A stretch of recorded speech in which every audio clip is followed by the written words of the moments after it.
Hey there, and welcome. So today we're going to talk about a really powerful but kind of overlooked form of happiness.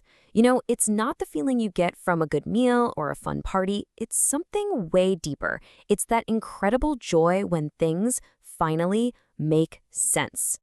You've probably heard the story of Archimedes, right? The ancient Greek scholar. He's getting into his bath and bam, he suddenly gets it. He understands the principle of buoyancy. And he's so completely overwhelmed by this flash of insight that he just leaps out and runs through the streets shouting, "Eureka, Eureka," which means, "I have found it."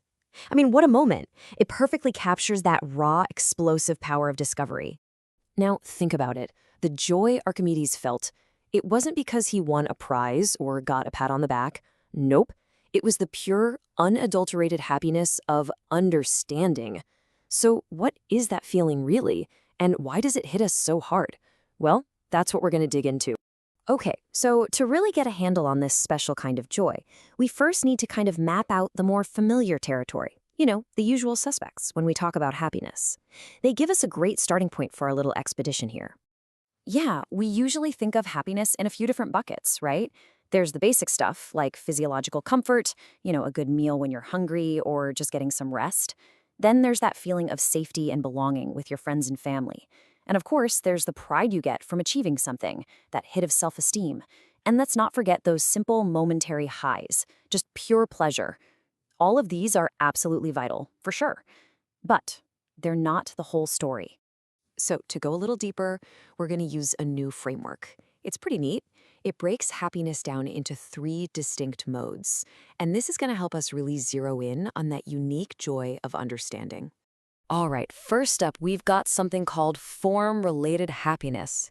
This is all about the joy we get from aesthetics. It's that quiet satisfaction you feel when you see or hear something with perfect harmony, symmetry, or just elegance. It's all about beauty. You know that feeling, right? When you see a perfectly balanced photo or an incredible piece of architecture, or maybe you hear a chord in a song that just feels perfect. That immediate wow that hits you, that's it. That's form-related happiness. Okay, mode number 2, motion-related happiness. Now this one is all about action, progress, and momentum. It's the joy that comes from competition, from pushing forward, from getting stuff done. This is that thrill when you finally nail a new skill you've been practicing, or that absolute rush you get when you cross a finish line. It's the excitement of a project that's really starting to take off. It's dynamic, it happens in the moment, and it's all tied up in effort and success. And that brings us to the big one, the main event for today, continuum-related happiness. This is it. This is the joy of things making sense. It's grounded in coherence, that feeling you get when you see how all the different pieces of a puzzle fit together to create a meaningful whole. Simply put, it's the joy of understanding. So let's just lay them out side by side real quick. You've got form, which is all about immediate beauty. You've got motion, which is about action and progress. And then you have continuum, which is integrative. It's all about sustained meaning and coherence. And that's the one we're diving into. All right, time for the deep dive. Let's really get into this whole continuum-related happiness thing. What is it that makes the joy of a breakthrough feel so different from, say, the pleasure of a great meal, or even the thrill of winning a race?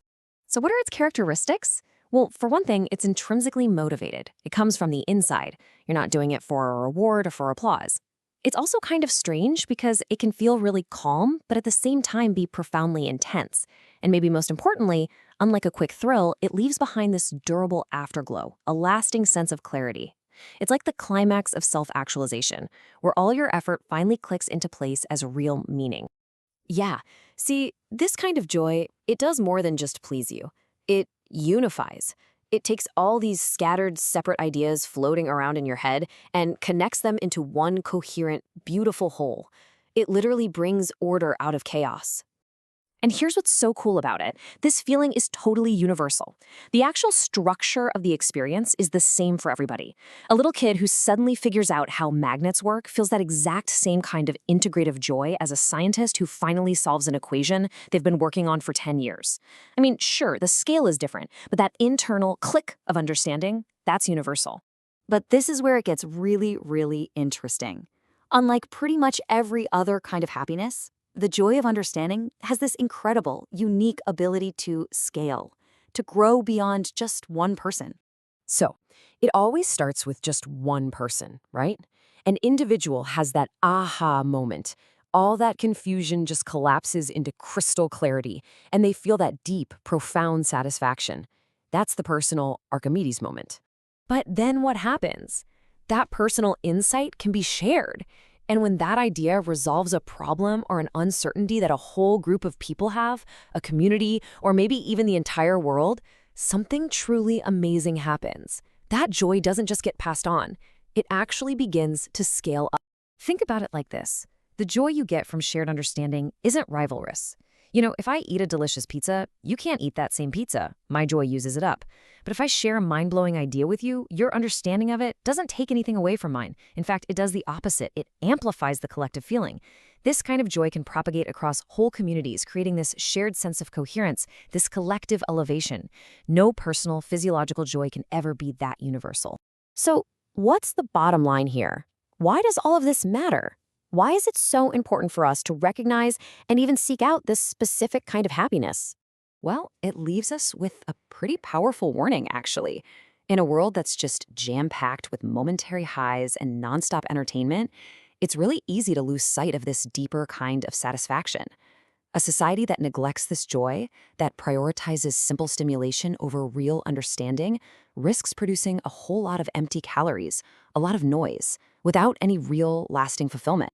So I'm going to leave you with this question to chew on. The joy of understanding is everywhere, right? It's waiting for us in those huge scientific breakthroughs, but also in the tiny personal aha moments of everyday life.